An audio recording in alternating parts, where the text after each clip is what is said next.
Hello, good morning. जसं मी प्रत्येक व्हिडिओमध्ये सांगत असते की मी कोणतंही काम करायला जाऊ, ते चांगलं असो का खराब असो, किंवा एखादी वस्तू बनवायला जाऊ किंवा पदार्थ बनवायला जाऊ, त्यात काहीतरी प्रॉब्लेम येते, म्हणजे अडथळे येते.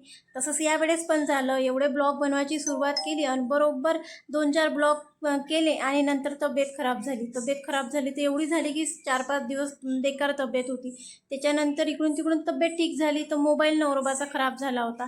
मग त्यांनी माझा मोबाईल यूज करायला लागला. त्यामुळे व्हिडिओ काही काढता आले नाही आणि तुमच्यापर्यंत ब्लॉग पोहोचवता आले नाही. म्हटलं थोडं बरं वाटत आहे आणि त्यांचा मोबाईल रिपेअर झाला तर चला ब्लॉग बनवू. नंतर घरातले सर्व कामं आटपून आंघोळ वगैरे करून मस्त आरुषीला चहा नाश्ता म्हणजे नाश्ता द्यायचा होता, म्हणून नाश्ता तर काही आज बनवला नव्हता. तिला म्हटलं तू दूध बिस्किट खाय. तिला दूध बिस्किट दिलं आणि माझा गुरुवार असल्यामुळे आज फक्त मी चहा पित होती. असं दोघी आम्ही बसलो काही खात असताना, तर ते तेवढं संपवते, म्हणजे ते आपल्या हिरसेचं ते पण खाऊन घेते. नंतर म्हटलं काल गणपतीच्या आरतीत गेली होती तर एका लेडीजनं अशी वेणी घातली होती. मी म्हटलं चला आपण पण ट्राय करू, पण ते तिलेच छान दिसत होती, मी तर भूतच दिसत होती या वेणीत.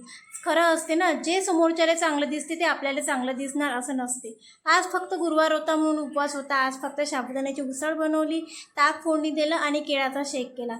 तर असा होता आजचा आमचा दिवस. धन्यवाद.